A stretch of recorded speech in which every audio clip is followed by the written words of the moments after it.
Hey fam, this is Isaac, and I am going to do a quick reaction video on why Miss Baguio lost Miss Universe Philippines 2023.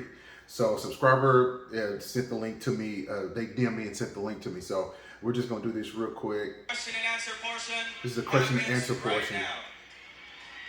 For final five, you have to pick a name of a judge who will So then ask actually you her a dress is question. on point and her And stance, you have 30 her seconds stance to is answer. very, After very, 30 seconds, very you will hear professional. this sound. So but he's just giving the instructions right now. I don't know if you can see that or not. All right. So, Let's start with you, Miss Baguio. all right. So let's see what her question is. Oh yeah, if you can see how she struts. Oh yeah, outfit on point, hair on point, flawless complexion. The judge who will be asking your question is Miss Diane Castillo. Okay. Playing on my friend's phone. Good evening, Ms. Baguio. Thank you. You are super gorgeous. So my question is, trans women athletes are now being allowed to compete in women's sports events in many international competitions. Do you think that this is a step in the right direction? Why or why not? I am all for equality with all genders, and I believe that we have the right to participate in any sports. However, I believe that there's a biological reason that we should not allow trans women in the women category, because I believe that there's a right time for that and there's right measurements to be done. Thank you. Thank you, Ms. Baguio. Thank you so much, Miss Baguio. Well, first of all, if you listen to the rest of the questions from the other contestants, that question really set her. That was the hardest question. So again, all of this is just my opinion, and that was the hardest question by far. All of the rest sort of dealt with issues that were very easy to answer, but that question right there really set her up for failure. The first being is because the Miss Philippines Universe pageant, the owner is transgender. So do you think that they were actually going to let her go through? And she had a comment like, she made that particular statement. I like the fact that she, at that point, and I don't know if you could really see the video, but you could kind of see the angst in her demeanor, because she actually knew that question could go either way, but they set her up for failure with that question. That, again, I said it before, that was the toughest question. The owner's transgender. Do you think they're actually going to let her go through, knowing that? And she stated her belief, and she didn't back down from it. So I give her kudos for that. Doesn't matter what you believe, she stuck with her belief, and but you could just see the trouble on her face. She knew that was probably going to be the end. You know, she probably wasn't going to make it any further in the competition, and it is very sad. But I kind of wonder why they gave her such a hard question when all of the other questions were so easy. But I know the judges, they can pick and choose whatever they want to. So she said that she believed that there was a time and place for everything.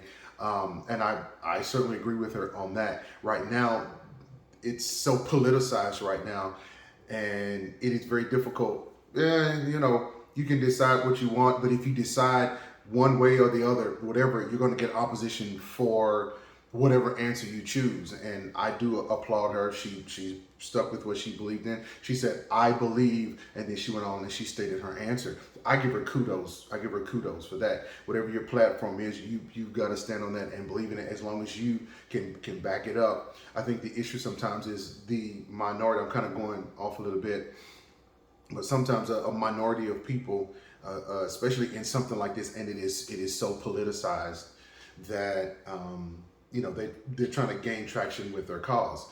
And so I think it's pretty obvious that I believe that, you know, there's only two sexes, male and female. And to me, and I'm going to kind of even go a little bit further, it's difficult. It's difficult for me. At one time in my life, I really didn't have an opinion on it, but until a female student, she came to me and she talked to me, and then I also know several transgender students, and they talked to me as well. But the female student said it's already hard enough for women. Now it's even more difficult. And so what has happened is you have biological men that are competing against women. And it bothered me for some reason. And then I figured out personally why it bothered me. I was raised that a man never hit a woman. But we have biological men, you know, they still have all of their body parts and everything. And they're able to go into female restrooms as a I can't imagine as a female how that would feel having a biological male to come in. I just know it just, I don't know, it's just something that that really bothers me. And so, but what happens is, you know, the way that I was raised is that men did not hit women. And it's almost like we are sanctioning men beating up women, because as a biological man, you still have all of your body parts. I know that you take all kind of pills and hormone blockers and all of that kind of stuff, but you're still a man. And I guess it was just the way that I was raised. And to me, it just seems like we are sanctioning, what is it called? A domestic violence almost, because we are allowing men to hit women. And I'm thinking, it doesn't matter what the sport is. And so I'm thinking about wrestling and boxing. So so if you're gonna, it has to be for none or has to be for everything. And I just know to see a male, a biological male who hasn't gone through, or even if he has gone through, fighting a female, it's just difficult for me to watch. I simply cannot watch it because that goes against everything I believe in. We were just brought up that men just did not hit women, and what I can't really understand is why we're trying to change the narrative now. I understand that people have their own feelings and things like that, but I think once you get past 18, I'm all for it. If you need to transition, bravo, you got to do what's best for you. But when we are talking about combat, because that's literally what it is, that is combat, I have a hard time with a trans female, which is a biological male, hitting on a female. That's tough for me to watch. I can't watch it. Again, that's like domestic violence for me. And if you make the argument that, you know, they are women, I still have a problem. I still have a problem with that, because I still believe that there are two genders. And that's a tough one. No, I take it back. It's an easy one for me. I'm not watching it because I'm not gonna sanction that. I don't sanction that. I don't believe in that. And nobody in my circle of friends, we respect everybody. We love everybody. If you want to transition, then you transition. I actually know some people that have transitioned. They're living their lives. Love them to death. You know, I pray for them. I want them to do well. I want whatever they decide. I want them to do well. But when we are talking about in schools, trying to make everything equal, and trying to make sure that men and women have the I think it's Title IX, to make sure that women have the same access as men to different sports. It's already difficult for women. Now we have men who proclaim to be women going into the women's arena. So womanhood is now on trial. There's lots of videos, because I sat down and I watched a few, and it says, what is a woman? And people are having a hard time answering that, and they're walking away from the camera. Most of us know, or at least I thought we did, we were born and raised, we knew what a male was, we knew what a female was, and the narrative is like it's trying to be changed.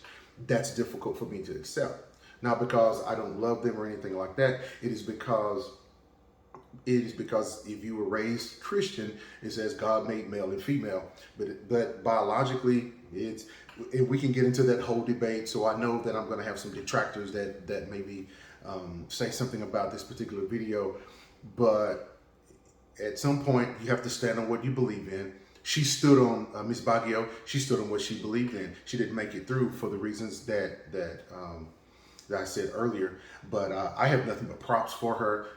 Even though she didn't win, at the end of the day, it's still a competition.